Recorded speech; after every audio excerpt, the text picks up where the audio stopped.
दोस्तों, आज के इस एपिसोड की शुरुआत मैं दुनिया के सबसे खतरनाक और दिमाग को सुन्न कर देने वाले सवाल से करूंगा। एक ऐसा सवाल जिसने हजारों सालों तक दुनिया के बड़े बड़े धर्मगुरुओं और विचारकों की रातों की नींद उड़ाकर रखती थी। हम सब मानते हैं कि ईश्वर यानी गॉड सर्वशक्तिमान है, यानी भगवान जो चाहे वो कर सकता है, उसके लिए कुछ भी असंभव नहीं है। सही कहा ना? तो अब मेरा सवाल ध्यान से सुनिए। अगर भगवान सब कुछ कर सकता है, तो क्या भगवान एक ऐसा पत्थर बना सकता है जो इतना भारी हो कि खुद भगवान भी उसे ना उठा सके? अब जरा अपने दिमाग के घोड़े दौड़ाइए। अगर आप कहते हैं हां, भगवान ऐसा पत्थर बना सकता है, तो इसका मतलब है कि भगवान उस पत्थर को उठा नहीं पाएगा, यानी भगवान सर्वशक्तिमान नहीं रहा, उसकी ताकत कम पड़ गई। और अगर आप कहते हैं नहीं, भगवान ऐसा पत्थर नहीं बना सकता, तो इसका मतलब है कि एक काम ऐसा है जो भगवान नहीं कर सकता, पत्थर ना बना पाना। तो फिर वो सर्वशक्तिमान कैसे हुआ? दोस्तों, फंस गया ना दिमाग? इसे दर्शन शास्त्र में पैराडॉक्स ऑफ ओमनीपोटेंस कहते हैं। यहां गलती भगवान में नहीं है और गलती पत्थर में भी नहीं है।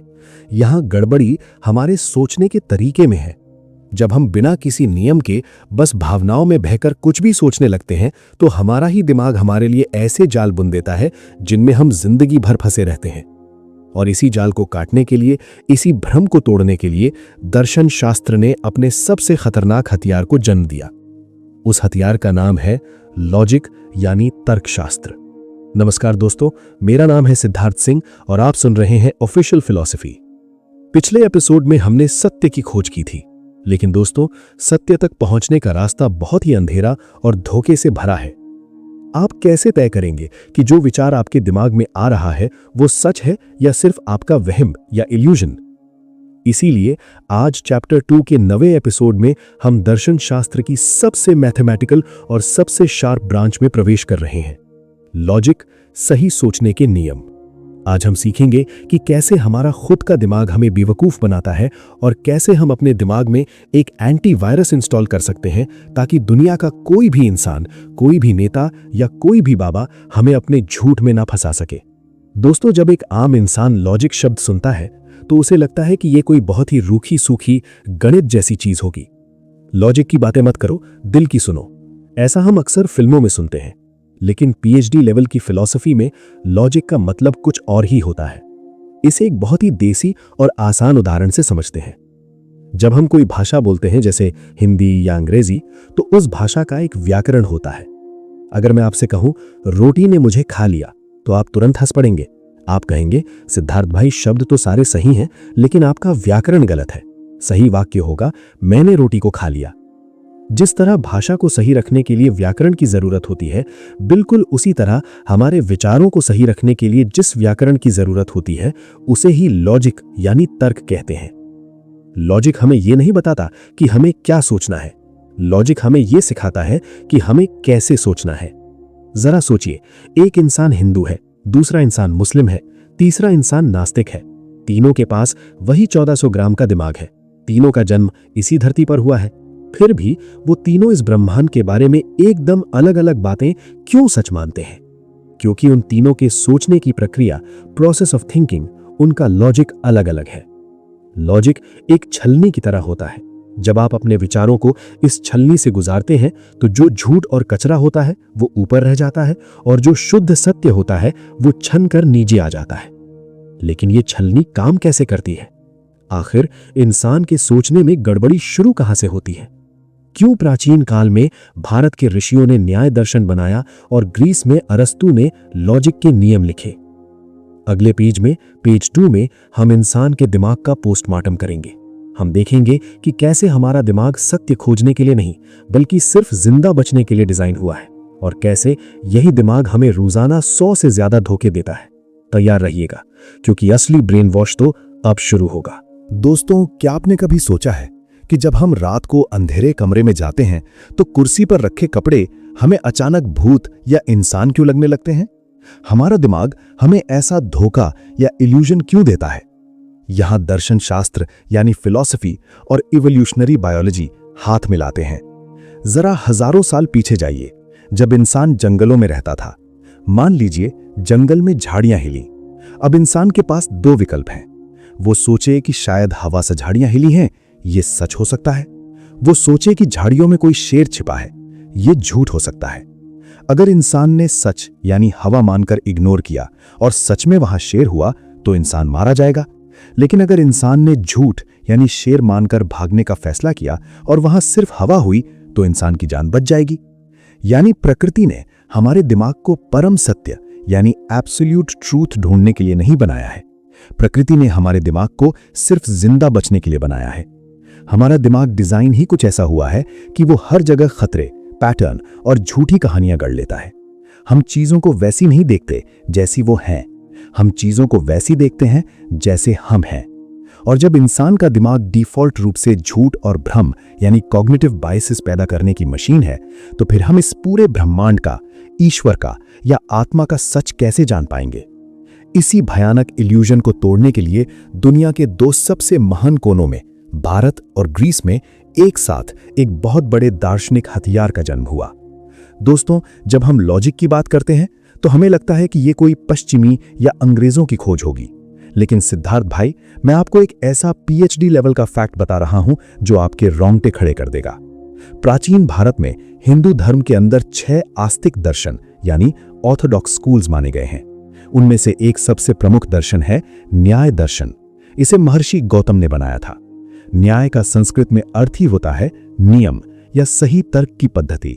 लेकिन सबसे हैरान करने वाली बात यह है कि महर्षि गौतम ने यह लॉजिक किसी अदालत में केस जीतने के लिए या किसी से बहस करने के लिए नहीं बनाया था। भारत के ऋषियों ने कहा, इंसान के सारे दुखों का कारण है अविद्या यानी अज्ञानता, फॉल्स नॉलेज। जब तक हमारे पास गलत ज्ञान है, हम इस दुनिया के मोह माया के चक्र में फंसे रहेंगे। अगर आपको जन्म मरण के इस चक्र से आजाद होना है, अगर आपको मोक्ष चाहिए, तो आपको अपने सोचने के तरीके को 100% शुद्ध करना होगा। यानी न्याय दर्शन यानी इंडियन लॉजिक कोई किताबी पढ़ाई नहीं थी। ये सीधे सीधे भगवान तक या परम सत्य तक पहुंचने का एक आध्यात्मिक रास्ता था। भारत में तर्क को प्रमाण शास्त्र का सबसे बड़ा हिस्सा माना गया। अगर आप तर्क में कच्चे हैं तो कोई भी पाखंडी, कोई भी झूठा गुरु आपको बेवकूफ बनाकर आपकी पूरी जिंदगी बर्बाद कर सकता है। उसी समय दुनिया के दूसरे कोने ग्रीस में एक अलग ही खेल चल रहा था। वहां समाज में कुछ बहुत ही चालाक और खतरनाक लोग पैदा हो गए थे जिन्हें सोफिस्ट्स कहा जाता था। ये सोफिस्ट्स शब्दों के जादूगर थे। ये लोग पैसों के लिए किसी भी झूठ को सच साबित कर देते थे और किसी भी सच को झूठ बना देते थे। आज के जमाने के चालाक राजनेताओं या वकीलों की तरह जो अपनी बातों से जनता को हिप्नोटाइज कर लेते हैं। इन सोफिस्ट्सों के इस ब्रेन वॉश को तोड़ने के लिए मैदान में उतरे महान दार्शनिक अरस्तु। अरस्तु ने देखा कि लोग जब बहस करते हैं तो भावनाओं, गुस्से और शब्दों की हेराफेरी में फंस जाते हैं। इसलिए अरस्तु ने कहा, आज से हम शब्दों को गणित की तरह तोलेंगे। और उन्होंने वेस्टर्न फिलॉसफी में फॉर्मल लॉजिक की स्थापना की। दोस्तों, अरस्तु ने दुनिया को बताया कि जब दो लोग किसी बात पर चर्चा करते हैं तो उसे तर्क या आर्ग्यूमेंट कहते हैं।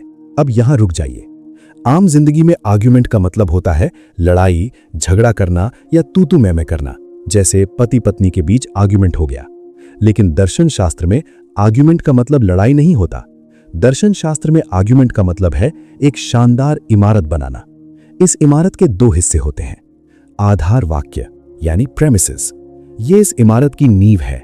ये वो सबूत, वो फैक्ट्स या वो कारण हैं जो आप सामने रखते हैं। निष्कर्ष यानी कंक्लूजन, ये इस इमारत की छत है। ये वो आखिरी सत्य है जिसे आप साबित करना चाहते हैं। अगर आपकी नींव मजबूत है तो आपकी छत कभी नहीं गिरेगी, और अगर नींव में कचरा भरा है तो पूरा का पूरा निष्कर्ष धड़ाम से गिर जाएगा। लेकिन ये नींव कैसे बनाई जाती है? क्या ब्रह्मांड में सोचने के कुछ ऐसे अटल नियम हैं जिन्हें भगवान भी नहीं तोड़ सकता? अगले पेज यानी पेज 3 में हम दर्शन शास्त्र के उन 3 सबसे खतरनाक और परम नियमों में उतरेंगे जो इस पूरे ब्रह्मांड को चला रहे हैं। अगर वो 3 नियम ना हो तो ये दुनिया 1 सेकंड में नष्ट हो जाएगी। तैयार रहिएगा, क्योंकि अब आपका दिमाग एक बिल्कुल नए डायमेंशन में जाने वाला है। दोस्तों, पिछले एपिसोड के अंत में हमने एक सवाल छोड़ा था। तर्क की इमारत खड़ी करने के लिए हमें एक बहुत ही मजबूत नींव चाहिए, लेकिन ये नींव किन नियमों पर खड़ी होती है? यहां दर्शन शास्त्र एक बहुत ही भयानक सवाल पूछता है। क्या ये लॉजिक के नियम हम इंसानों ने अपने दिमाग से बनाए हैं, जैसे हमने ट्रैफिक के नियम बनाए हैं कि लाल बत्ती पर रुकना है, या ये नियम इस ब्रह्मांड की बनावट में पहले से ही मौजूद हैं? ग्रीक दार्शनिक अरस्तु कहते हैं कि लॉजिक इंसानों की कोई खोज नहीं है। लॉजिक तो वो परम सत्य, एब्सोल्यूट रियलिटी है जिस पर यह पूरा ब्रह्मांड टिका है। अगर दुनिया से सारे इंसान खत्म हो जाएं, तब भी 2 + 2 = 4 ही रहेगा, वो 5 नहीं हो जाएगा। अरस्तु ने दुनिया को सही सोचने के 3 परम नियम दिए। अगर आप इन 3 नियमों को तोड़ते हैं तो आप झूठ नहीं बोल रहे, बल्कि आप पागलपन की बातें कर रहे हैं। आपके शब्दों का कोई अर्थ नहीं बचेगा। आइए इन 3 नियमों को एकदम देसी और आसान भाषा में समझते हैं। पहला नियम, तादात्म्य का नियम, द लॉ ऑफ आइडेंटिटी। इसे लॉजिक की भाषा में कहते हैं ए इज ए। ए हमेशा ए ही होता है। सुनने में यह बहुत बच्चों जैसी बात लगती है। जो चीज जैसी है वो वैसी ही है। एक सेब सेब है, एक पहाड़ पहाड़ है। लेकिन सिद्धार्थ भाई, जरा गहराई में उतरिए। भारत के प्राचीन दार्शनिक बहसों में इसका बहुत ही भयंकर इस्तेमाल होता था। जब कोई पाखंडी गुरु कहता है कि मैं इंसान भी हूं और मैं ही साक्षात ईश्वर भी हूं, लॉजिक का पहला नियम तुरंत उसे काट देता है। एक चीज एक ही समय में 2 अलग अलग चीजें नहीं हो सकती। अगर आप इंसान हैं ए, तो आप इंसान हैं, आप ईश्वर नहीं हो सकते। शब्दों के अर्थ फिक्स होने चाहिए, वरना पूरी भाषा और ज्ञान ताश के पत्तों की तरह ढह जाएगा। दूसरा नियम, अविरोध का नियम, the law of non contradiction. दोस्तों, ये दर्शन शास्त्र का सबसे ताकतवर हथियार है। यह नियम कहता है कि कोई भी बात एक ही समय में और एक ही संदर्भ में सच और झूठ दोनों नहीं हो सकती। A can not be both A and non A at the same time. इसे एक बहुत ही कड़क उदाहरण से समझते हैं। मान लीजिए अदालत में एक मर्डर ट्रायल चल रहा है। एक गवाह कटघरे में आता है और कहता है, जज साहब, 15 अगस्त की रात 12 बजे मैंने रामू को दिल्ली में मर्डर करते हुए अपनी आंखों से देखा, और उसी रात 12 बजे रामू मेरे साथ मुंबई के एक होटल में भी बैठा था। जज क्या करेगा? जज उस गवाह को पागल खाने भेज देगा। क्यों? क्योंकि एक इंसान यानी रामू एक ही समय यानी रात 12 बजे दिल्ली में मौजूद भी हो और दिल्ली में मौजूद ना भी हो, ये इस ब्रह्मांड में असंभव है। अगर कोई थ्योरी, कोई धर्म ग्रंथ या कोई इंसान अपनी ही बातों में विरोधाभास पैदा करता है, तो समझ लीजिए कि वहां 100% झूठ मिला हुआ है। सच कभी आपस में नहीं टकराता। अब आता है तीसरा और सबसे कठोर नियम, मध्यम निषेध का नियम। यह नियम कहता है कि कोई भी वाक्य या तो पूरी तरह सच होगा या पूरी तरह झूठ होगा। इसके बीच का कोई तीसरा रास्ता, मिडिल ग्राउंड नहीं होता। ईदर ए इज ट्रू और non A is false, there is no middle. जरा सोचिए, क्या कोई महिला यह कह सकती है कि मैं थोड़ी थोड़ी प्रेग्नेंट हूं? नहीं, या तो वो प्रेग्नेंट है यानी सत्य, या वो प्रेग्नेंट नहीं है यानी झूठ। बीच का कोई रास्ता नहीं है। दर्शन शास्त्र में यह नियम इंसान के अहंकार को चकनाचूर कर देता है। आजकल बहुत से लोग डिप्लोमैटिक बनने के लिए कहते हैं शायद ईश्वर है भी और शायद ईश्वर नहीं भी है, दोनों बातें थोड़ी थोड़ी सच हैं। लॉजिक का तीसरा नियम यानी मिडिल नहीं है, एक जोरदार थप्पड़ मारता है और कहता है बकवास बंद करो। या तो इस ब्रह्मांड में ईश्वर का अस्तित्व है, ट्रू, या फिर इस ब्रह्मांड में ईश्वर का अस्तित्व नहीं है, फॉल्स। ब्रह्मांड में कोई ऐसी 50-50 वाली ग्रे स्टेट नहीं हो सकती जहां ईश्वर आधा है और आधा नहीं है। आपको एक साइड चुननी ही पड़ेगी। दोस्तों, अरस्तु के ये 3 नियम, आइडेंटिटी, नॉन कॉन्ट्रडिक्शन और एक्सक्लूडेड मिडिल, हमारे दिमाग का सबसे तगड़ा एंटीवायरस है।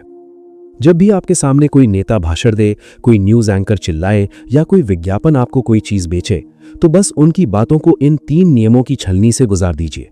क्या वो अपनी ही बात को काट रहे हैं, कॉन्ट्रडिक्शन? क्या वो शब्दों के अर्थ बदल रहे हैं, आइडेंटिटी? अगर हां, तो उनका पूरा का पूरा आर्ग्यूमेंट यानी तर्क उसी वक्त जमीन पर गिरकर चकनाचूर हो जाएगा।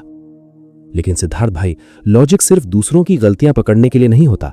लॉजिक का असली इस्तेमाल होता है एक ऐसा अभेद्य किला, एन अनब्रेकेबल आर्ग्यूमेंट बनाना, जिसे दुनिया का कोई भी दार्शनिक या वैज्ञानिक तोड़ ना सके। आखिर एक परफेक्ट तर्क यानी वैलिड आर्ग्यूमेंट बनता कैसे है? और कैसे दर्शन शास्त्र में कुछ ऐसे तार्किक जाल होते हैं जो बाहर से देखने में एकदम 100% सच लगते हैं, लेकिन असल में वो हमारे दिमाग का सबसे बड़ा हैकिंग सिस्टम होते हैं। अगले पेज यानी पेज नंबर 4 में हम देखेंगे कि एक असली दार्शनिक अपने शब्दों की नींव कैसे रखता है और कैसे हम आम बोलचाल की भाषा में रोजाना जाने अनजाने लॉजिक की हत्या कर रहे हैं। तैयार रहिएगा, क्योंकि अगला पेज आपकी तर्क करने की क्षमता को 100 गुना बढ़ा देगा। दोस्तों, हम अपनी रोजमर्रा की जिंदगी में अक्सर एक वाक्य सुनते हैं या खुद भी बोलते हैं, यार उस आदमी की बातें बहुत लॉजिकल लग रही थीं, इसलिए मैंने उसकी बात मान ली। हम इंसानों को लगता है कि अगर कोई बात लॉजिकल है तो वो 100% सच होगी। लेकिन सिद्धार्थ भाई, यहीं पर दर्शन शास्त्र आपको रोक देगा और एक ऐसा तमाचा मारेगा कि आपका पूरा दिमागी सिस्टम हिल जाएगा। पीएचडी लेवल की फिलॉसफी में एक बहुत बड़ा, खतरनाक और कड़वा सच है कि लॉजिक का सत्य से कोई सीधा लेना देना नहीं है। हां, आपने बिल्कुल सही सुना। एक बात 100% लॉजिकल हो सकती है, लेकिन फिर भी वो 100% झूठ हो सकती है। आपका दिमाग सुन्न हो गया होगा कि यह कैसे संभव है? अरस्तु का लॉजिक झूठ कैसे हो सकता है? आइए इसे एक बहुत ही देसी और आसान उदाहरण से समझते हैं। लॉजिक को आप एक जूसर मशीन की तरह मान लीजिए। इस मशीन का काम है फलों को पीसकर जूस निकालना। अगर मशीन 100% सही काम कर रही है तो वो आपको परफेक्ट जूस निकाल कर देगी। लेकिन अगर आप उस 100% सही मशीन के अंदर सड़े हुए और जहरीले सेब डाल देंगे तो जो जूस बाहर निकलेगा वो कैसा होगा? क्या वो अमृत होगा? नहीं, वो जूस 100% जहरीला होगा। इसमें गलती उस मशीन की नहीं है, गलती उस जहरीले सेब की थी जो आपने उसके अंदर डाला था। दर्शन शास्त्र में इस जहरीले सेब को कहते हैं झूठी नींव या फॉल्स प्रेमिस। आइए मैं आपको एक आर्ग्यूमेंट देता हूं, आप बताइएगा कि यह सच है या झूठ। पहला आधार वाक्य, दुनिया के सभी इंसानों के 4 पैर होते हैं। दूसरा आधार वाक्य, सिद्धार्थ एक इंसान है। निष्कर्ष, इसलिए सिद्धार्थ के 4 पैर हैं। अब मुझे बताइए, क्या ये आर्ग्यूमेंट लॉजिकल है? दर्शन शास्त्र के बड़े बड़े प्रोफेसर कहेंगे, हां, ये आर्ग्यूमेंट 100% लॉजिकल है। आप कहेंगे, क्या पागल हो गए हो? सिद्धार्थ के 4 पैर कैसे हो सकते हैं? ये तो सरासर झूठ है। दर्शन शास्त्र मुस्कुराकर कहेगा, बिल्कुल, ये बात दुनिया में 100% झूठ है, लेकिन ये इलॉजिकल नहीं है। मशीन ने अपना काम एकदम परफेक्ट किया। मशीन को जो 2 इनपुट दिए गए थे, उसने उन दोनों को जोड़कर एकदम सही रिजल्ट निकाला। लेकिन क्योंकि आपका पहला इनपुट, यानी सभी इंसानों के 4 पैर होते हैं, एक सड़ा हुआ जहरीला सेब था, एक झूठ था, इसलिए आपका जो आखिरी रिजल्ट निकला, सिद्धार्थ के 4 पैर हैं, वो भी जहरीला और झूठ निकला। कंप्यूटर साइंस में इसे कहते हैं GIGO, garbage in garbage out. कचरा अंदर डालोगे तो कचरा ही बाहर आएगा। दोस्तों, ये कचरा अंदर कचरा बाहर वाला कॉन्सेप्ट दुनिया के बड़े बड़े धर्मों, पाखंडी गुरुओं और चालाक राजनेताओं का सबसे बड़ा हथियार है। जब कोई पाखंडी गुरु किसी इंसान का ब्रेन वॉश करता है तो वो इंसान के लॉजिक को खराब नहीं करता, वो बस उस इंसान के दिमाग में चुपके से एक जहरीला सेब डाल देता है। गुरु कहेगा, प्रेमिस 1, जो भी इंसान लाल कपड़े पहनता है और संस्कृत बोलता है वो सीधा भगवान का दूत होता है। ये एक जहरीला सेब है, एक झूठ है। प्रेमिस 2, मैं लाल कपड़े पहनता हूं और संस्कृत बोलता हूं। कंक्लूजन, इसलिए मैं भगवान का दूत हूं, मुझे अपनी सारी संपत्ति दे दो। अब जो भोला भाला इंसान होता है, भक्त होता है, उसका दिमाग इस आर्ग्यूमेंट को प्रोसेस करता है। उसका दिमाग कहता है, हां यार, बात तो एकदम लॉजिकल लग रही है। और वो इंसान अपनी पूरी जिंदगी उस पाखंडी गुरु पर लुटा देता है। उस भक्त का लॉजिक खराब नहीं था, उसकी मशीन सही काम कर रही थी, लेकिन उसने उस झूठी नींव पर, यानी प्रेमिस 1 पर सवाल नहीं उठाया। उसने मशीन में कचरा जाने दिया। तो सिद्धार्थ भाई, अब आप समझे कि दुनिया में इतने सारे दंगे, इतने सारे धार्मिक विवाद और इतनी सारी नफरत क्यों है? इसलिए नहीं कि लोग सोचना नहीं जानते, लोग सोचना जानते हैं। लोगों का लॉजिक एकदम परफेक्ट काम कर रहा है। दिक्कत यह है कि हर धर्म, हर राजनीतिक पार्टी और हर इंसान ने अपनी अपनी मशीन में अलग अलग आधार वाक्य डाल रखे हैं, और जब तक आप उस नींव को नहीं उखाड़ेंगे तब तक आप किसी को भी बहस में नहीं हरा सकते। एक सच्चा दार्शनिक कभी किसी के निष्कर्ष से नहीं लड़ता, एक सच्चा दार्शनिक हमेशा उसकी नींव पर हथौड़ा मारता है। लेकिन दोस्तों, ये लॉजिक की मशीन आखिर काम कैसे करती है? हम एक झूठी नींव और सच्ची नींव के बीच फर्क कैसे करेंगे?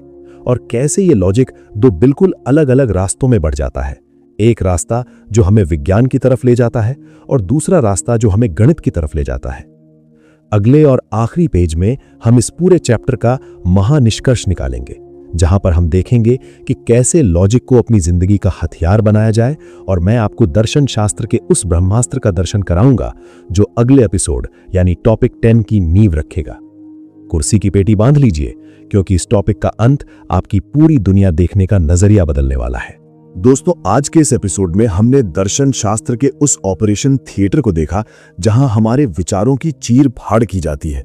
हमने देखा कि कैसे हमारा दिमाग हमें भ्रम में डालता है, कैसे 3 अटल नियम identity, non contradiction, excluded middle इस ब्रह्मांड को चलाते हैं, और कैसे एक झूठी नींव यानी फॉल्स प्रेमिस पूरे के पूरे लॉजिक को जहर बना देती है।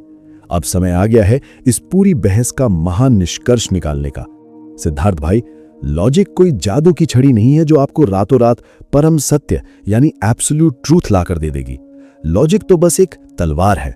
ये तलवार आपको ये नहीं बताती कि लड़ना किससे है, व्हाट इज द ट्रूथ। ये तलवार सिर्फ इतना काम करती है कि जब कोई झूठ या पाखंड आपके सामने आता है तो ये तलवार 1 सेकंड में उसकी गर्दन काट कर रख देती है। अगर आपके पास सही फैक्ट्स हैं, सच्चे सेब हैं, तो लॉजिक उस सच को इतना मजबूत बना देगा कि दुनिया का कोई वैज्ञानिक, कोई डिबेटर आपको हरा नहीं पाएगा।